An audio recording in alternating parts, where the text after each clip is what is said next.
¿Se acuerdan? La clase anterior hemos hablado de la convención, de cómo estaba conformada, de los acuerdos, etcétera, etcétera, ¿no? Entonces, ahora vamos a entrar un poco a entender y tratar de comprender qué ha hecho Bolivia, ¿no? En respuesta ante la Convención del Cambio Climático, ¿no? ¿Hemos avanzado? ¿No hemos avanzado? ¿Hemos dado algunos pasos? ¿Cómo ha sido este proceso? ¿No? Creo que eso es importante. La historia siempre es importante para construir el futuro, ¿no? Y saber qué cosas se han hecho, por ahí qué cosas se han hecho bien, qué cosas se han hecho mal, para aprender de todos estos y seguir avanzando. Entonces, la clase de hoy vamos de mi parte, vamos a explicar cómo ha sido este desarrollo de la implementación de la Convención del Cambio Climático en Bolivia. Y después va a haber dos partes interesantes, ¿no? Los compromisos que tienen los países ante la Convención, con un detalle mucho más desarrollado, que lo va a hacer Mauricio, y también ver el tema de los recursos financieros sobre el cambio climático. Y finalmente esto del debate. A ver, yo esta mañana he seguido por el Zoom una especie de diálogo que ha tenido la APMT con la cooperación internacional, con algunas agencias, algunas ONGs, sobre todo lo que se está haciendo o están haciendo en el país respecto al tema de cambio climático, ¿no? Y ahí también hemos visto que hay muchos elementos interesantes que están formando parte de ese abanico de cosas que hay que articularlos para seguir avanzando en este tema. Entonces creo que esto también va a servir para ver cómo estamos avanzando en el tema, porque sin duda, el cambio climático está presente en el país, tenemos evidencias claras, tenemos que responder también ante eso, ¿no?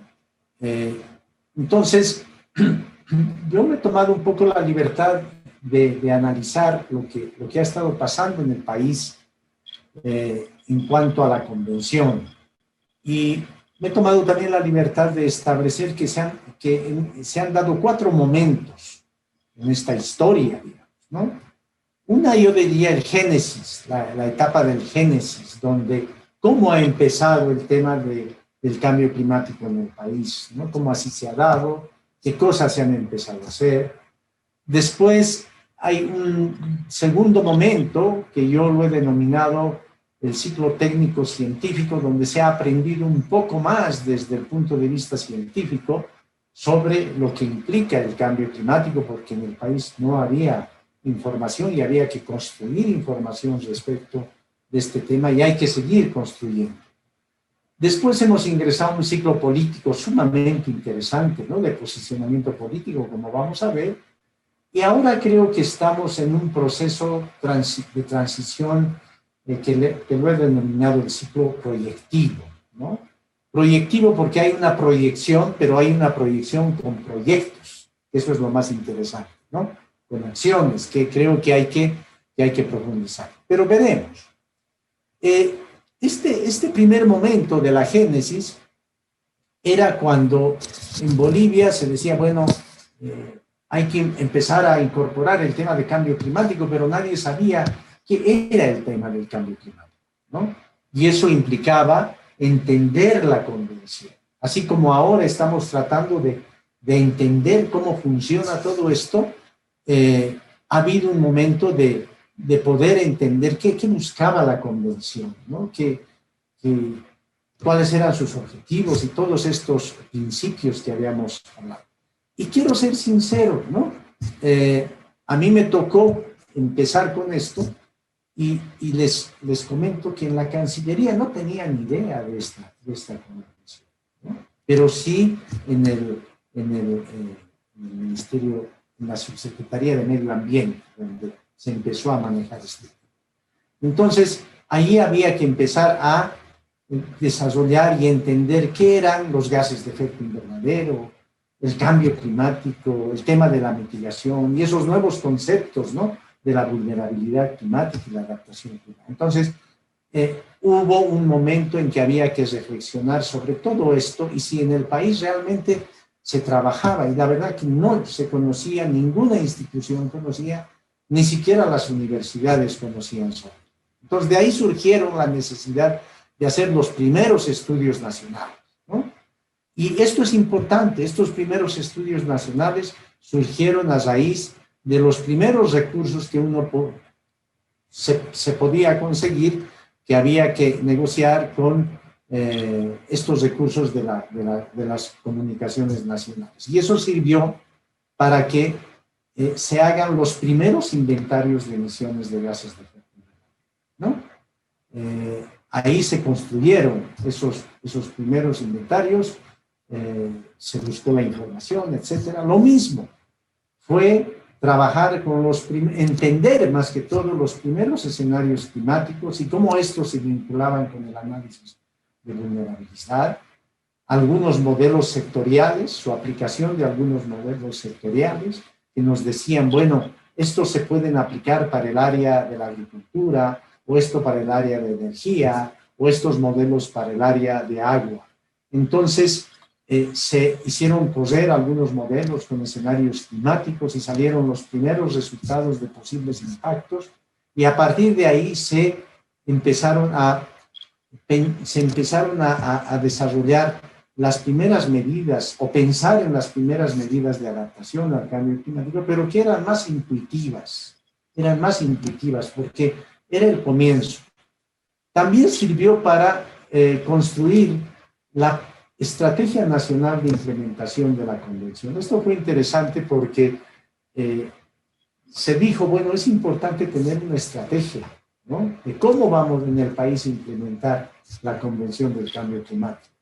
Y ahí se priorizó el tema de políticas de adaptación, políticas de seguridad humana, seguridad alimentaria, salud y desarrollo de capacidad.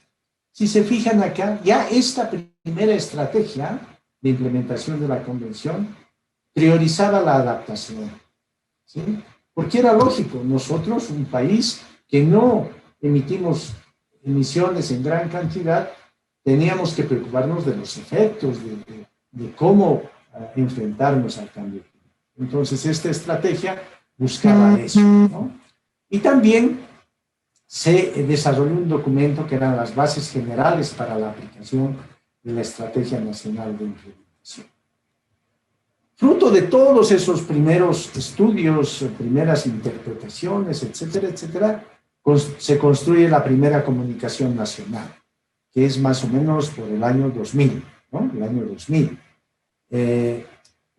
Tal vez es bueno señalar que el Programa Nacional de Cambio Climático se lo crea más o menos en 1997-98. Y el 2000 es la primera comunicación nacional. ¿Y qué tenía nuestra primera comunicación nacional?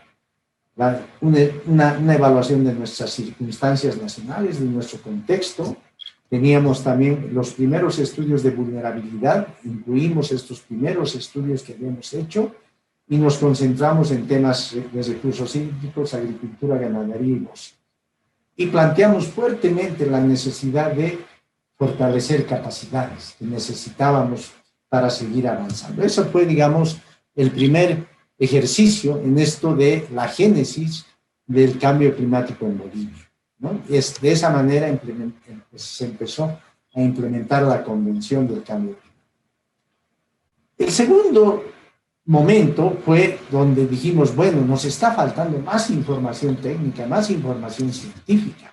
Debemos profundizar los estudios nacionales, mejorar los inventarios nacionales, conseguir mayor información o apoyar a la generación de factores de emisión, incorporar a las instituciones para que nos den esa información.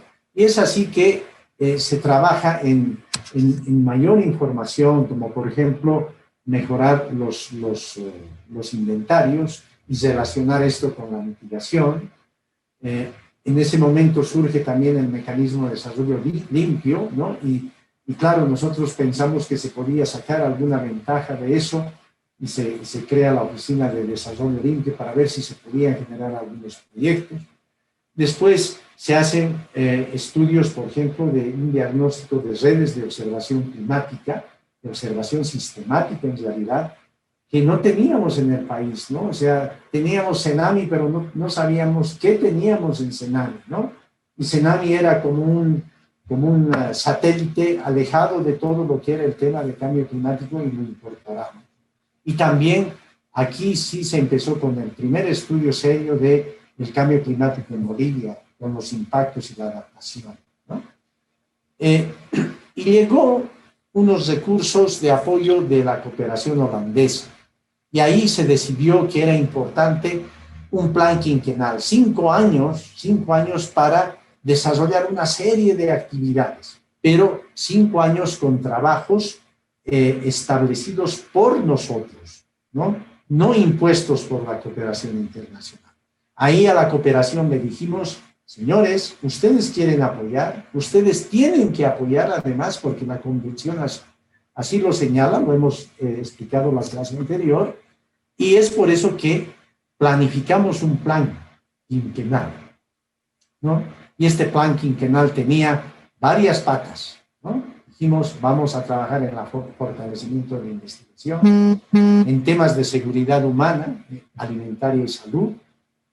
También teníamos un componente de generar líneas de base departamental, incorporar a los departamentos en aquel momento para que empiecen a manejar el tema de cambio climático desde lo regional. Se generó la primera cartera de proyectos de adaptación al cambio climático, financiamiento de proyectos para el cambio climático y todo un plan de capacitación y sensibilización. Y naturalmente trabajamos en lo que fue el primer Plan Nacional de Adaptación, que luego se denominó Mecanismo Nacional de Adaptación al Cambio Climático, para que no se confunda con el Plan Nacional de Desarrollo Económico y Social, y se lo denominó Mecanismo Nacional de Adaptación. Y fruto de todas esas experiencias, presentamos nuestra segunda comunicación nacional, que tenía todo lo que pedía las comunicaciones nacionales, pero estaba mucho más fortalecida, mucho más fuerte. Ya sabíamos qué estábamos haciendo en el país, pero además qué necesitábamos, ¿no? Entonces, en ese momento ya se entra a un nuevo ciclo, ¿no? Yo lo he llamado el ciclo político internacional. Y ahí hay 3 momentos claves, ¿no? El momento de los cambios estructurales. Creo que aquí hay que reconocer el fuerte posicionamiento político desde nuestro Estado plurinacional, donde posiciona el tema del cambio climático de manera muy contundente, ¿no? Y además plantea el tema de la madre tierra. Entonces, ahí hay un quiebre muy interesante. Es el momento en que se da la ley de la madre tierra con esta mirada integral de los recursos, se conforma la autoridad, ustedes saben, plurinacional de la madre tierra, que es la encargada de manejar todo el tema del cambio climático, pero hay un hito importante, que es las cumbres de la madre tierra, ¿no? Y ahí, por ejemplo, se habla de la justicia climática, hay todo un cambio realmente en el entendimiento de poder enfrentar el cambio climático, ¿no? Creo que eso posiciona de otra manera en las negociaciones internacionales. Pero internamente, ¿qué se hace? ¿No? Se empieza a generar este enfoque conjunto de mitigación y adaptación. También como política se va trabajando el tema de que hemos hablado, el mecanismo de daños y pérdidas con el tema de eventos extremos. Se plantea la política plurinacional de cambio climático para vivir bien. En temas de adaptación se va generando temas de desarrollo de capacidades y algunos planes para la adaptación al cambio climático. Y ustedes saben también que ahí ya se va creando los 3 mecanismos, ¿no? El mecanismo conjunto, el mecanismo de mitigación y el mecanismo de adaptación al cambio climático, que son los mecanismos que tiene que poner en práctica la Autoridad Plurinacional de la Entonces, creo que el mecanismo conjunto ha tenido avances muy interesantes. El mecanismo de mitigación no tanto, pero sí surge un mecanismo de adaptación que plantea el programa de resiliencia de los sistemas de vida, que hay que ponerlo en práctica, el programa de prevención y reducción de riesgos por los impactos climáticos, y el programa de gestión integral del agua y el programa de educación. Entonces, ya va tomando forma la implementación en otro nivel de la Convención del Cambio Climático. Y entramos después ya con más recursos al ciclo de los proyectos, ¿no?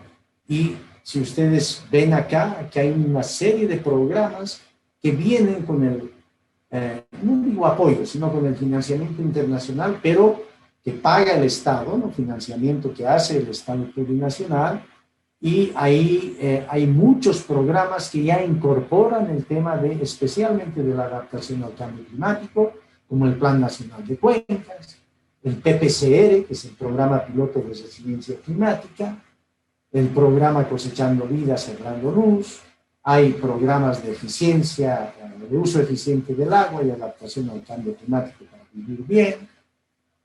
Se empiezan a gestar programas en la cuenca del Popó.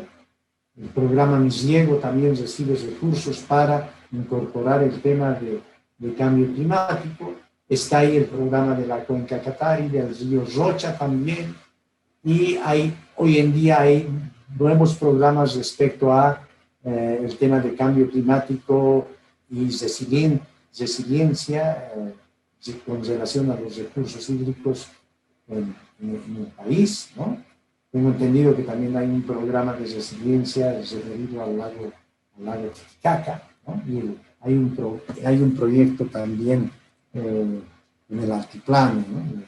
En el lago Titicaca, un proyecto integrado. Y también empiezan a aparecer el tema de los NDCs, ¿no? Entonces ya se plantean los NDCs, es un nuevo momento, ¿no? Un NDCs que responden al Plan General de Desarrollo Económico. Eso es interesante porque los NDCs, claro, alguien se tiene que dar cuenta que si voy a trabajar en desarrollar compromisos a través de los NDCs, tiene que ser a través de los proyectos que vaya implementando dentro del marco del Plan General de Desarrollo Económico y Social. Y también empiezan los primeros proyectos a pergeñarse, los primeros proyectos de adaptación al cambio climático y resiliencia para el Fondo Verde del Clima.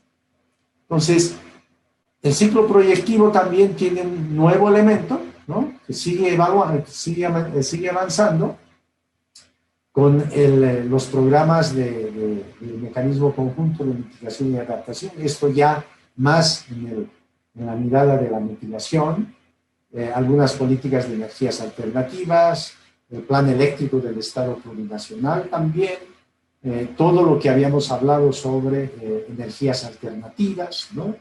Fotovoltaicos, solares, que son importantes, las eólicas también, los programas del teleférico, ¿no? El tren rápido, el BRT, que son parte de toda una concepción también de resiliencia y de mitigación al cambio climático. El Programa Nacional de Forestación y Reforestación, el Programa de Manejo Integral y Sostenible de Bosques, y también algunos planes de tratamiento de residuos sólidos y líquidos que se están llevando adelante y que forman parte de todo este componente. Algunos, hay que reconocer, no son directamente pensados desde la perspectiva del cambio climático, pero si uno los mira con calma, están vinculados aquí. Y por tanto, ¿no? Ahora surge un nuevo momento, que es el momento de los nuevos NDCs, ¿no? Que deben responder al nuevo Plan de Desarrollo Económico y Social, deben responder a los proyectos de energías alternativas y también deben responder a los proyectos de reducción de emisiones para el mundo verde. Pero no está de más señalar también que estos NDCs se construyen y son también aquellos que responden a toda esta serie de proyectos y programas que se han estado realizando en el país. Por ejemplo, no quiero olvidarme del programa Mi Agua, ¿no? Mi Agua 1, Mi Agua 2, Mi Agua 3, ¿no? Que son de alguna manera proyectos que se pueden contabilizar dentro de los invisibles, temas que después vamos a tratar. Entonces, en todo este proceso también se han ido generando desde otros apoyos, especialmente la cooperación internacional, algunas herramientas, algunas metodologías para trabajar todos estos temas. Y esta mañana yo veía que alguna cooperación internacional está profundizando algunos proyectos, otras están empezando a hacer algunos nuevos proyectos, entonces ya con una mirada muy amplia de lo que es resiliencia y cambio climático. Entonces creo que si uno mira la historia, el proceso de la implementación de la convención se ha avanzado bastante. Tal vez la orientación ahora es ordenar un poco todos estos elementos para ver exactamente dónde estamos en este proceso. Entonces, yo quería compartir con ustedes en esta media hora todos estos avances para que vean que sí ha habido un proceso de implementación de la Convención del Cambio Climático en el país. Bueno, si tuvieran alguna pregunta, háganla en el chat, yo voy a ir contestando. Y ahora sí vamos a dar la palabra a Mauricio, ¿no? A Mauricio para que él continúe con la presentación.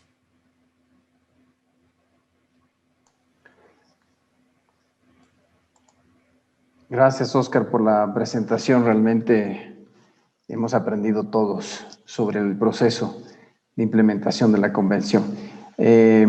Voy a continuar con las otras partes de la clase, de la presentación. Déjenme compartirles mi pantalla. ¿Me avisan si la pueden ver? Sí, se ve. Ya, me voy a salir del video. Aquí es donde nos dejó Oscar. A ver, veamos si esto puede funcionar. Ya, compromiso de los países miembros. Son los compromisos de todos los países que son miembros de la convención, sin excepción. Este es el listado grueso, donde aquí tenemos las comunicaciones nacionales, la evaluación de necesidades de tecnologías, que son conocidas como los TNAs, los informes bienales actualizados, ¿no? Que se los denomina BURS, eso ya saben. Esto es repetido, evaluación de necesidades tecnológicas, esto está repetido, pero bueno. Las contribuciones previstas nacionalmente determinadas, que eran los INDCs, que los INDCs posteriormente se convierten en las contribuciones nacionalmente determinadas. Eso lo vimos en la anterior clase. Las comunicaciones en adaptación y los informes bienales de transparencia, ¿no? Que esto es el nuevo miembro de la familia, de los reportes. Este todavía no tiene contenidos y esto se tiene que presentar el 2024 hasta el 31 de diciembre. ¿Cuál es la cronología un poco de los compromisos? Miren, acá se establece la Convención Marco de las Naciones Unidas en 1994 y también ya se da la indicación de que se tienen que presentar las comunicaciones nacionales. Toma hasta el 2001 en la COP7 de Marrakech, donde se da, digamos, luz verde a la evaluación de necesidades de tecnología, los TNAs.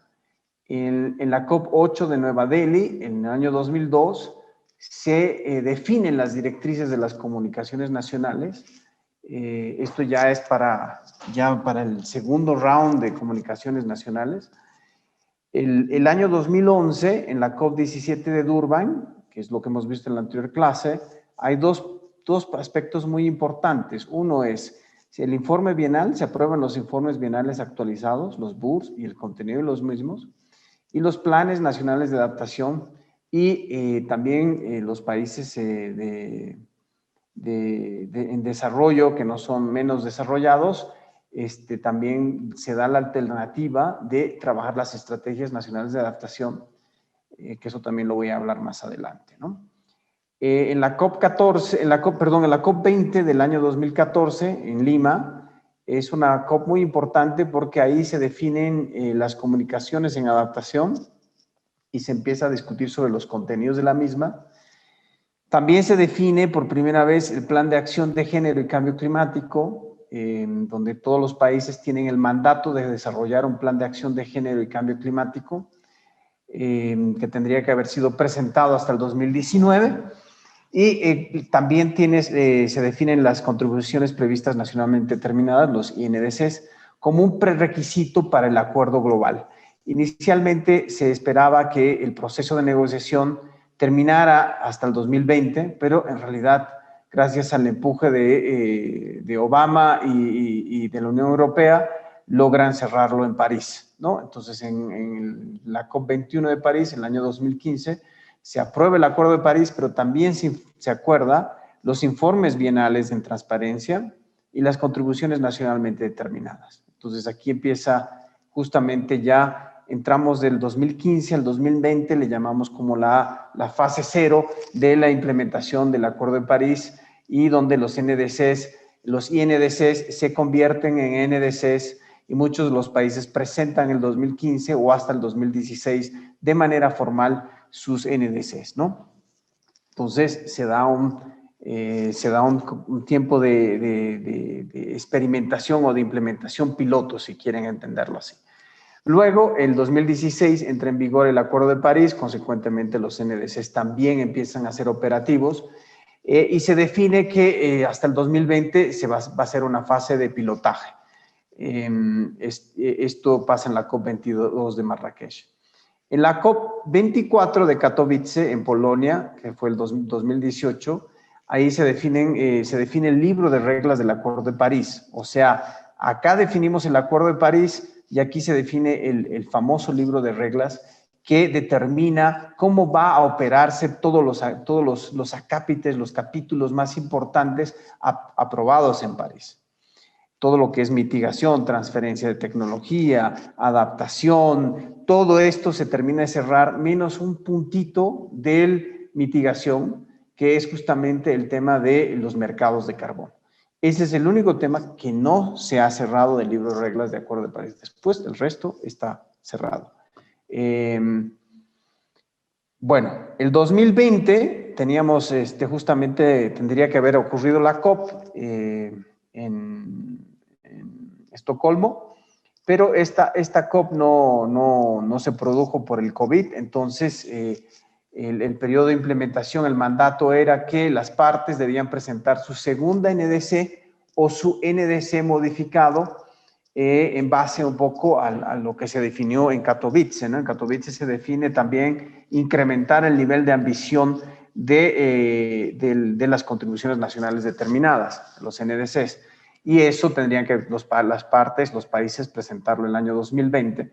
Pero por la pandemia, lo que está pasando en la práctica es que algunos países, muy pocos, han presentado hasta diciembre de 2020 y el 2021 todavía se siguen presentando NDCs y van a seguir presentando hasta la que sea la COP en Glasgow, en Escocia, ¿no?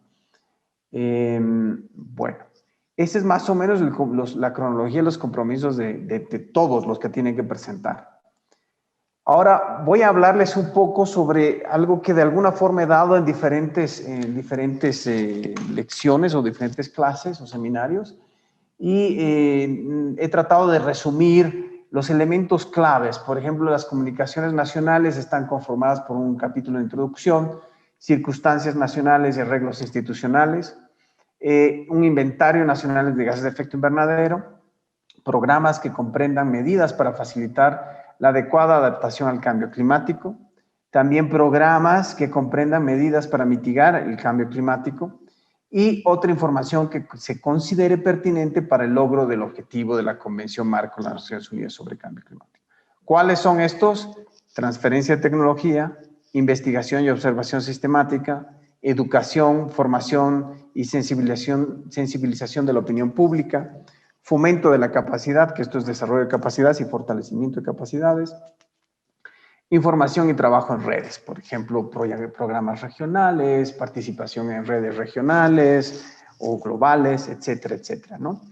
Y el capítulo final que son básicamente los obstáculos y lagunas y necesidades de apoyo en términos de financiación, tecnología y desarrollo de capacidades. O sea, ¿qué es lo que nosotros seguimos para poder seguir implementando adecuadamente la convención? Como verán, tiene todos los elementos de la implementación de la convención. En los siguientes documentos, aquí ya van especializándose un poco más y vienen siendo un poco más precisos. Por ejemplo, los informes bienales actualizados, los BURS, tienen un capítulo de circunstancias nacionales y arreglos institucionales relevantes para la preparación de las comunicaciones nacionales de forma continua, ¿no? ¿Cuál es la estructura, ¿no? Al principio se organizaba por comunicación y comunicación y luego ya te solicitan tenerlo una estructura continua y que te permita trabajar el tema de cambio climático y también trabajar los temas de las comunicaciones nacionales y los informes bienales, ¿no? Y los inventarios nacionales de emisiones y absorciones de los gases de efecto invernaderos no controlados por el Protocolo de Montreal, incluyendo un reporte nacional del inventario, ¿no? Este es el NRI en inglés. Básicamente es un documento específico sobre los inventarios, las metodologías utilizadas, elementos, análisis de fuentes claves, análisis de incertidumbres, etcétera, etcétera, ¿no? Todo lo que hemos visto en los seminarios pasados. Y el capítulo donde se explayan más, por supuesto, es las acciones de mitigación y sus efectos, incluyendo metodologías asociadas y supuestos. Espérenme 2 segundos, alguien que me está llamando. Ya. Esto es, ¿qué es lo que te demanda en este capítulo?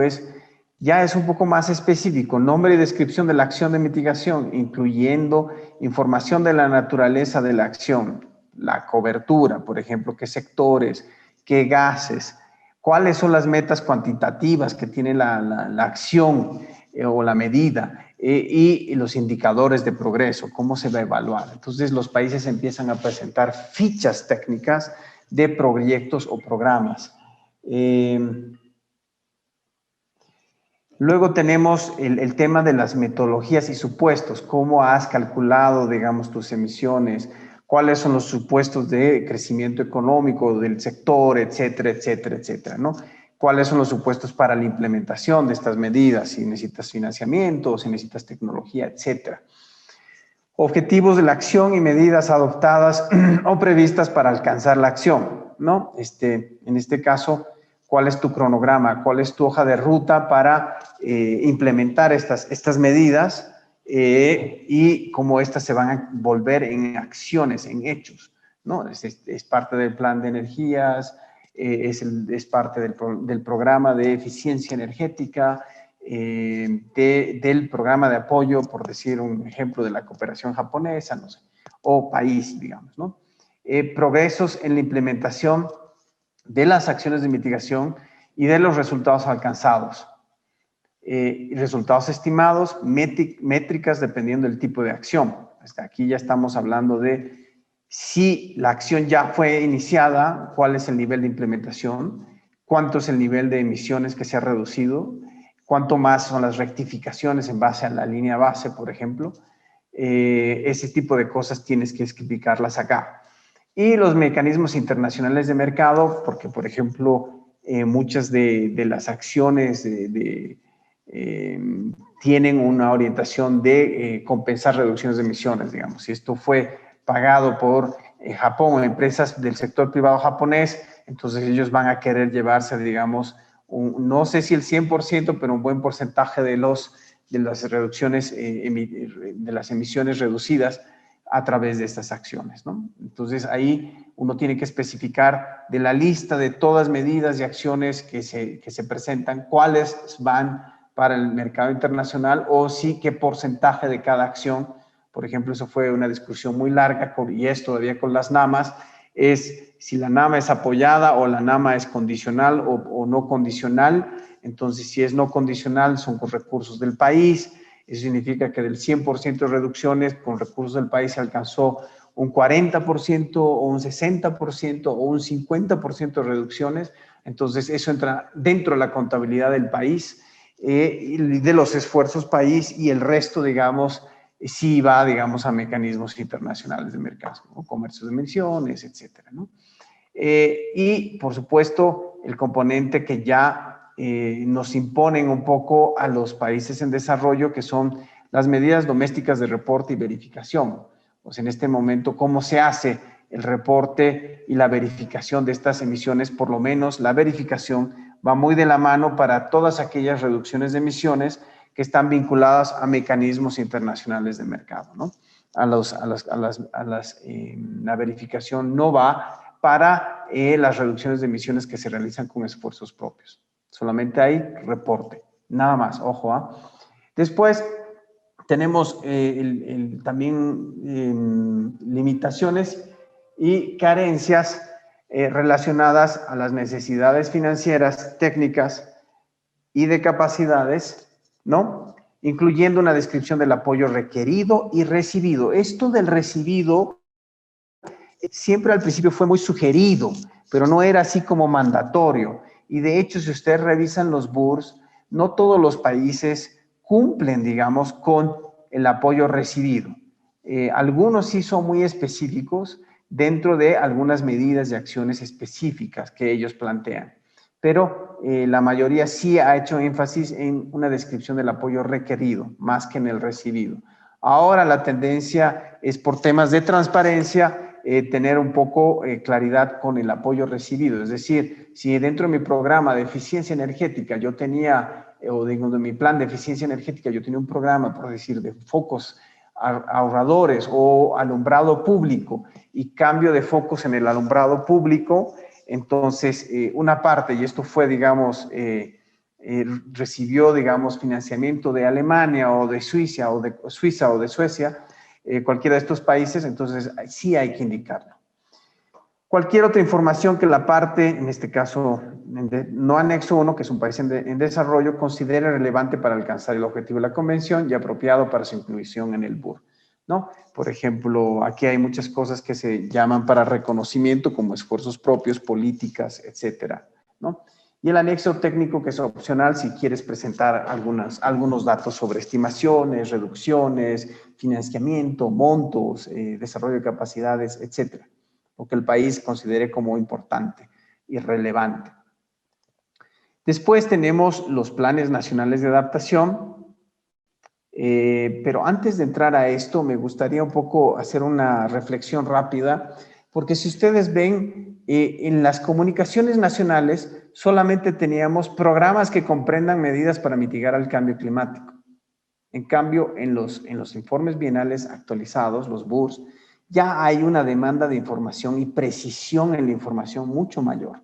Entonces, esto también responde a la evolución del tema, de la temática dentro de la misma convención, y a que justamente era importante, por temas de transparencia, tener un mayor entendimiento de cada uno de estos temas. Vamos a ver algo parecido en adaptación. Por ejemplo, la adaptación dentro de las comunicaciones nacionales, me devuelvo 2 slides para atrás, teníamos programas que comprenden medidas para facilitar la adecuada adaptación al cambio climático. Nada más, eso es lo que teníamos que reportar. O sea, ahí se entiende que teníamos que hablar sobre vulnerabilidad del país y, en base a las vulnerabilidades, cuáles eran los programas.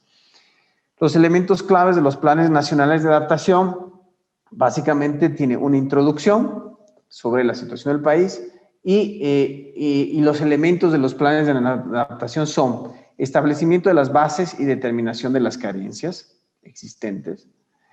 Aquí se habla todo el tema de vulnerabilidad, de impactos, vulnerabilidad, bla, bla, bla, y carencias. Elementos preparatorios, cómo se desarrolló el Plan Nacional de Adaptación, cuán inclusivo fue, si tuvimos reuniones, talleres, en qué regiones, todas estas cosas, si participaron todos los estratos y estamentos sociales del país, pueblos indígenas, etcétera, cuáles son las estrategias de implementación saliendo de un poco de este proceso de preparatorio, qué es lo que se acordó de acá y cuáles son las estrategias de implementación de tu Plan Nacional de Adaptación acordado. Y finalmente, la supervisión y evaluación y presentación de informes. Y ya aquí empezamos a tener justamente cómo se va a evaluar la implementación y el alcance de las metas de tus planes nacionales de adaptación y cómo se van a presentar estos informes un poco a la comunidad internacional, en este caso la Convención Marco de las Naciones Unidas sobre Cambio Climático. Y esto, si ustedes ven en la evolución, en lo que son los elementos de las comunicaciones en adaptación, que fue el último reporte que fue aprobado, tenemos, bueno, circunstancias, arreglos institucionales y marcos jurídicos nacionales, los efectos, riesgos y vulnerabilidades, prioridades, estrategias políticas, planes, objetivos y medidas nacionales en materia de adaptación.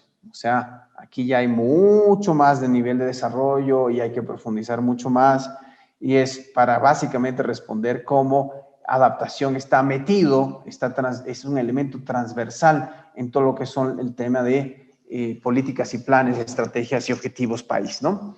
Y sectorial. Necesidades de aplicación y apoyo de las partes, que son países en desarrollo, y el apoyo que se les haya dado, ¿no? Está bien el apoyo que tú solicitas para implementar, digamos, correctamente tus medidas de adaptación o tus estrategias en adaptación, pero también tienes que indicar claramente cuál es el apoyo que has recibido. Entonces, esto es un tema de contabilidad, es un tema de transparencia, ¿no?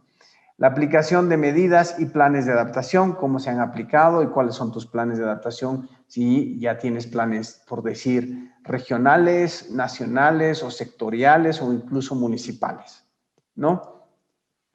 Las medidas de adaptación y los planes de diversificación económica, como estos se meten en la matriz de planificación económica, particularmente aquellos que conllevan beneficios secundarios de mitigación. Por ejemplo, ¿no?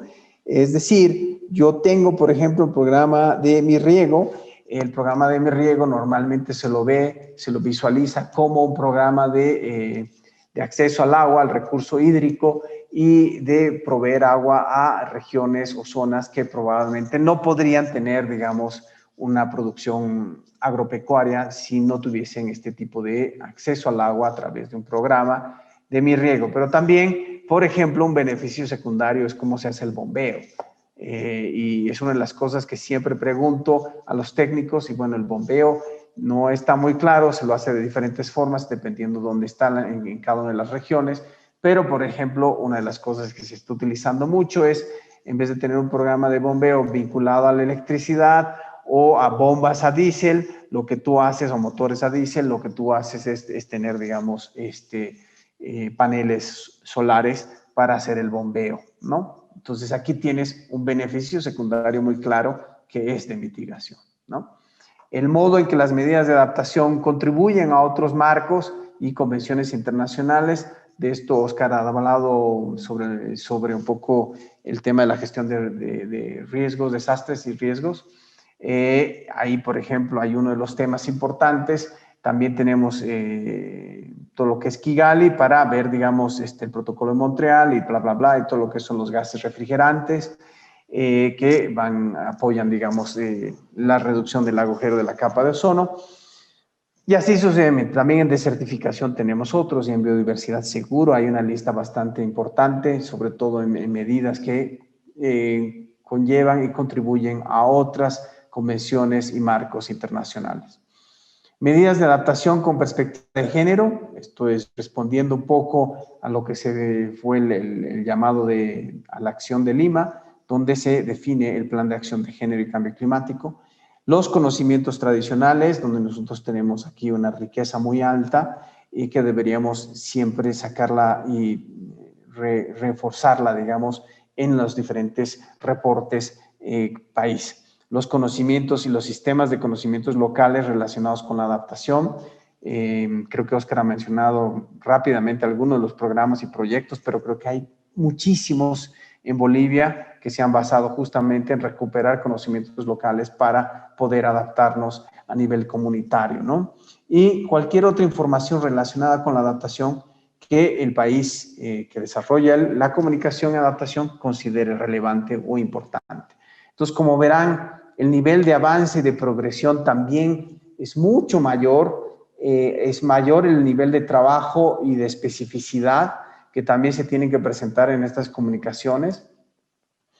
Y les dejo esto que todavía no está definido. No se olviden que hasta el 2022 se va a definir formalmente el contenido de los informes bienales de transparencia, pero lo que sí se viene discutiendo a nivel internacional y lo que sale un poco del artículo 4 del Acuerdo de París es que estos serían como los elementos macros que va a contener el informe bienal de transparencia. Seguramente cada uno de estos va a tener unos subítems a los cuales vamos a tener que responder, ¿no? Por ejemplo, circunstancias nacionales y arreglos institucionales de cómo se implementa la NDC del país, el inventario nacional de gases de efecto invernadero para demostrar básicamente cómo se van reduciendo las emisiones a través de los sectores, subsectores y globales del país. El seguimiento de los avances en el alcance de las metas de NDC, no se olviden que aquí tenemos mitigación, adaptación y otros. Los impactos y adaptación al cambio climático, relacionado con las metas también país, y el apoyo requerido y recibido para la formulación e implementación del NDC. Viendo la secuencia histórica de lo que ha pasado, digamos, con los informes, las comunicaciones en adaptación o incluso con los informes bienales actualizados, yo estimo que se va a ver más o menos así cuando tengamos que presentar el reporte bienal de transparencia. Va a haber mucha más información acá que tendremos que cumplir y eso lo sabremos recién en el 2022 y tendremos 2 años para presentar el reporte de la implementación de la primera NDC. Así que no vamos a tener mucho tiempo como países para poder trabajar en esto. Esto significa que tenemos que hacer el trabajo previo, comunicaciones nacionales, reportes bienales de actualización, comunicaciones en adaptación para que cuando nos toque hacer esto no sea tan difícil. Voy a entrar a otro tema rapidito porque casi no hemos hablado de esto. Son los recursos financieros para cambio climático. Tengo, creo, 2 slides para hablar sobre cuál es la situación global y un tercer slide que es sobre cuáles son las fuentes de acceso a las que Bolivia podría acceder para cumplir con todos estos reportes ¿no? que tenemos que cumplir. Esto es un reporte que dice básicamente desde el 2013 hasta el 2018, es un reporte del 2019, donde se habla un poco de los famosos 100 billones de dólares y cuánto de esto se ha implementado y en qué forma, ¿no?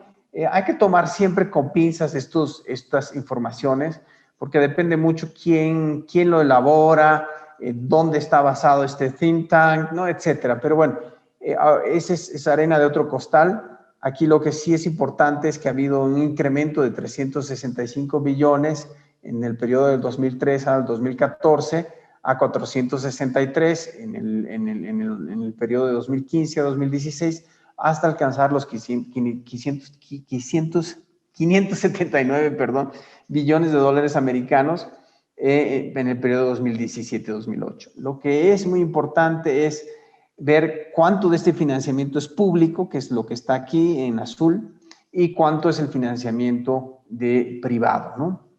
Entonces, aquí para el periodo final tenemos 326 billones viniendo de financiamiento privado, actores privados, y 253 billones de actores públicos. Esto significa presupuesto de los países. Entonces, esto nos da una tendencia de lo que se tiene, de lo que se espera de los famosos mil millones de dólares para el año a partir del 2020, que es la manzana de la discordia hasta el día de hoy, si se cumple o no se cumple con esta meta del Acuerdo de París, ¿no?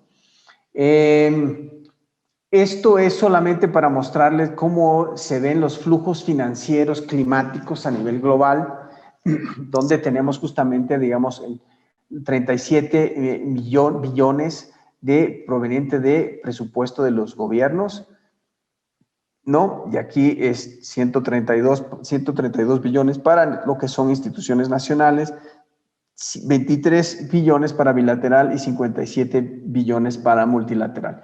¿A dónde está yendo un poco todo este financiamiento? Básicamente, ayuda muy poquito. Son 29 billones, ¿no? Deuda de proyectos de bajo costo, son 64 billones y esto, la mayoría en este caso, está yendo, como ven aquí, hacia proyectos de mitigación, proyectos de préstamos de tasas como son del mercado, a nivel del mercado, son 223 billones, y aquí ya empiezan a aparecer, digamos, las instituciones comerciales y financieras que también empiezan a trabajar, pero básicamente proyectos a tasas del mercado. O sea, son proyectos normales, bancables, como dicen los financieros.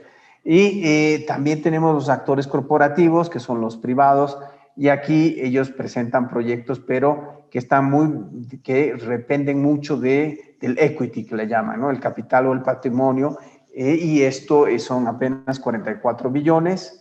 La deuda, en base a deuda, son 93 billones, y financiamiento por el rendimiento, en este caso por el balance general de la empresa, es un monto bastante alto de 219 billones, o sea que no van a ver, digamos, si tu proyecto es bueno o no, van a ver primero si tu balance general de la empresa está bien, y si es óptimo, entonces sí van a evaluar y te van a dar, digamos, o sea, si eres Apple, probablemente te van a dar ese financiamiento, ¿no?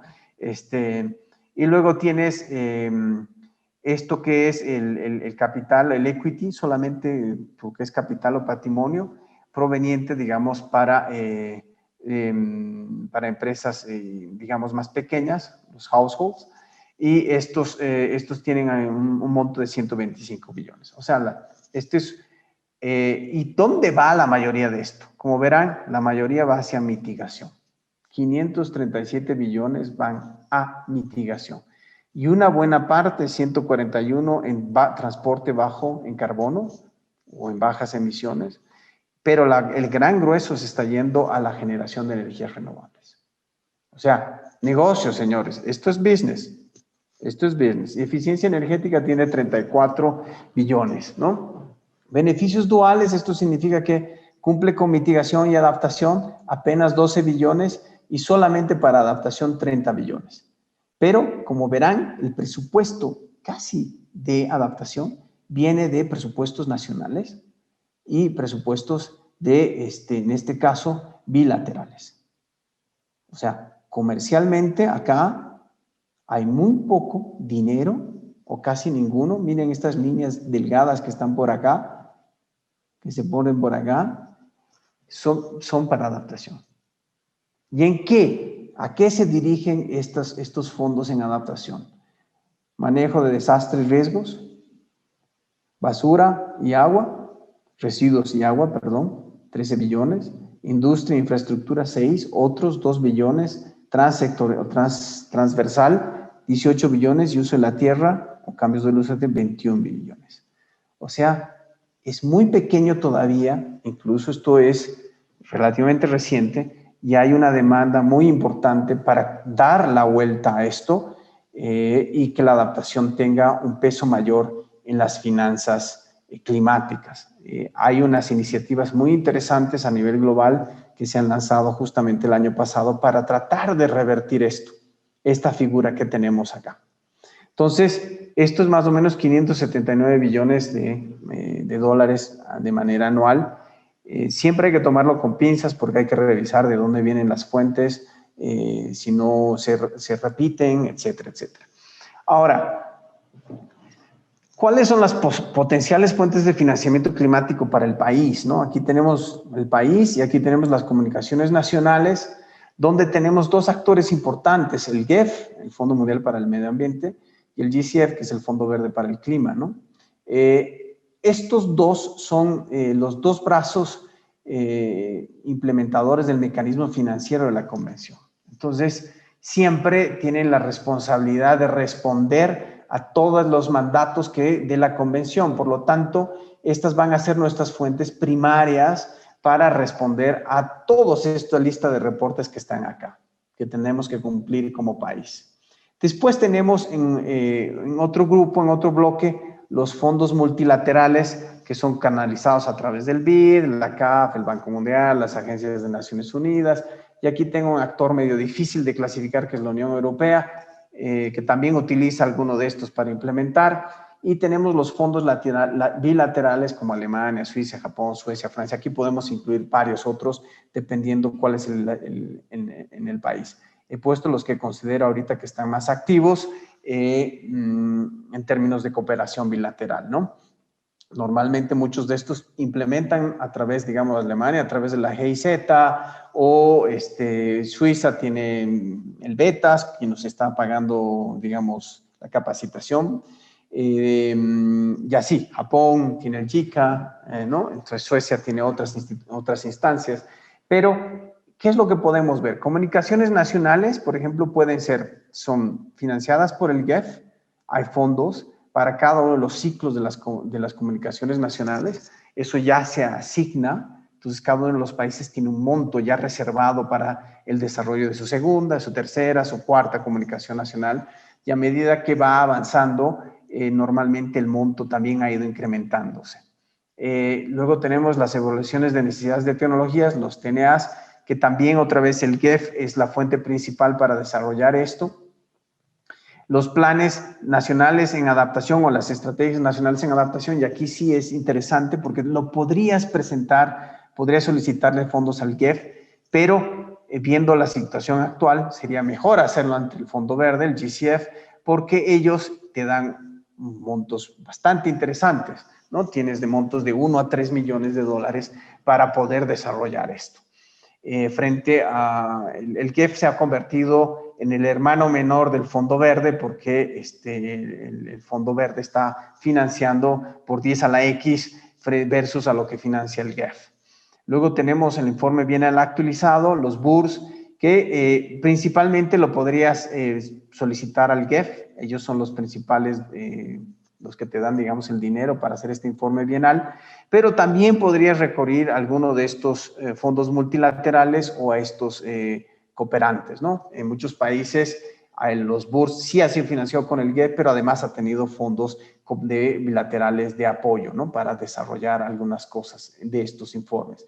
Las comunicaciones en adaptación, tienes varias opciones, podrías presentar solicitud al GEF, también podrías presentar solicitudes, por ejemplo, a los fondos multilaterales, BID, CAP, Banco Mundial, también podrías hacerlo al GCF, al Fondo Verde, cualquiera de las opciones, o podrías utilizar varios de estos para desarrollar, digamos, tu comunicación y adaptación. El plan de acción de género podrías presentarlo directamente al Fondo Verde.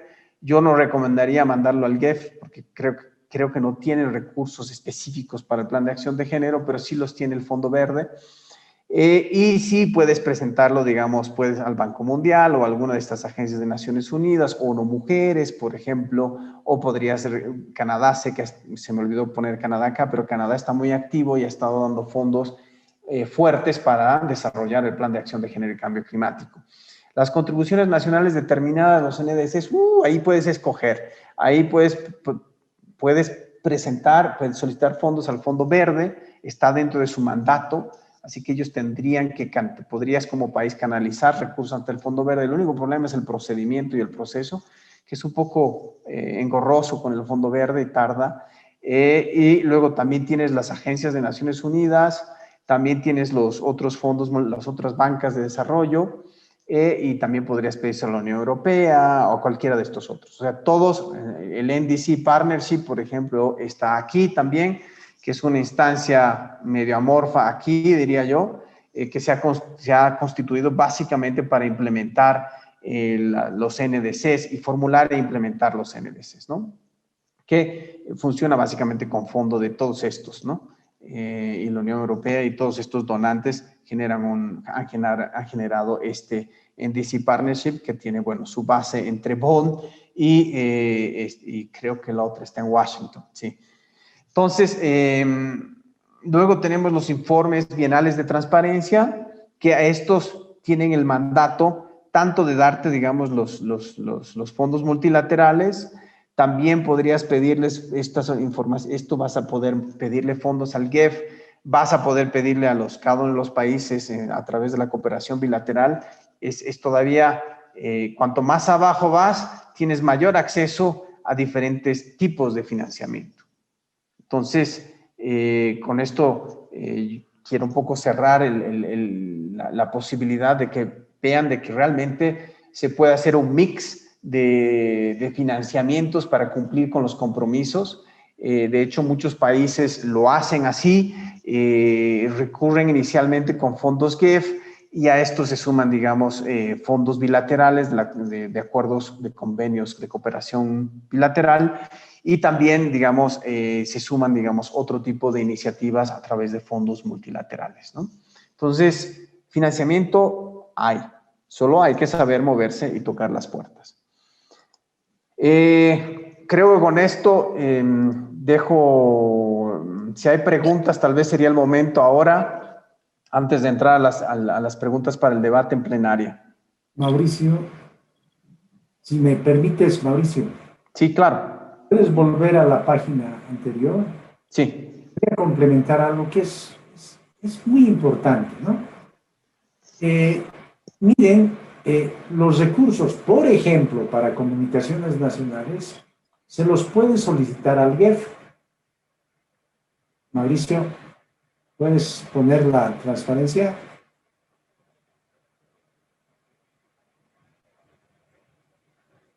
Hola, Mauricio. Sí, estoy aquí, estoy aquí. ¿Ya está o no se ve? Esa, pero amplíala, por favor. Eso. Entonces, les decía, las comunicaciones nacionales se puede pedir el apoyo al GEF, ¿no? El GEF tiene reglas. El GEF te va a decir, bueno, si quieres hacer una comunicación nacional básica, tienes disponible tantos miles de dólares para poder desarrollar. Pero si quieres una mucho más completa, donde vas a hacer muchos más trabajos, tienes que presentar un informe previo, ¿ya?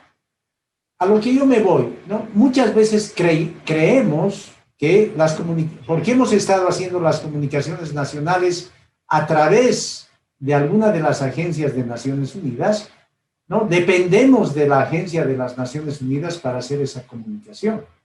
No, ¿no? Si un país quiere, puede hacerlo a través de otra agencia, ¿no? Puede hacerlo si quiere a través del BID, de la CAF, pero tiene que plantearlo al GEF con quién quiere hacerlo. ¿Sí? Es con el GEF que tiene que hablar. Y si ahí, evidentemente, hay una agencia que intermedia, porque normalmente así funciona el GEF, a través de alguna de las agencias, da los recursos para que se hagan las comunicaciones nacionales o se hagan, por ejemplo, los informes bienales, por ejemplo, ¿no? Entonces, en ese sentido, ¿no? No hay que pensar que estamos dependiendo de estas agencias. Las agencias son parte de la intermediación y nosotros podemos elegir la agencia con la que deseamos trabajar. Eso tiene que quedar claro porque son recursos para el país, ¿no? Y es el país, de manera independiente de estos fondos multilaterales, que utiliza estos recursos, evidentemente en función de un plan, de un proyecto que se va a elaborar para el desarrollo ya sea de su comunicación nacional o de su informe bienal. Entonces, muchas veces creemos que dependemos de algunas agencias intermediarias y no es así, ¿ya? Es mejor hablar siempre con el dueño del circo, ¿no? Siempre yo digo eso, hay que hablar con el dueño del circo y van a ver que las cosas fluyen de mejor manera, ¿no? Y también sobre la cooperación bilateral, es cierto que alguna cooperación bilateral te va a ayudar en algunas cosas, ¿no?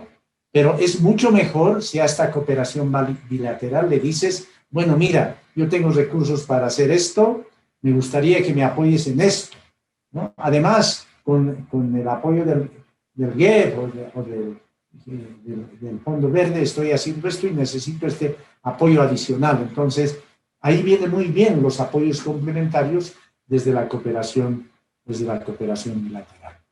Eso quería acotar, porque creo que es muy, muy útil para...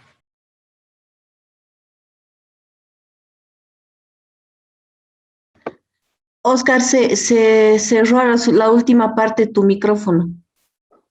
los últimos segundos no te hemos escuchado. Sí, simplemente decía que es importante tener esta información para que desde las instituciones del Estado, ¿no? Muy particularmente desde la APMT, se pueda trabajar de esta manera, ¿no? Una estrategia de cómo conseguir los recursos.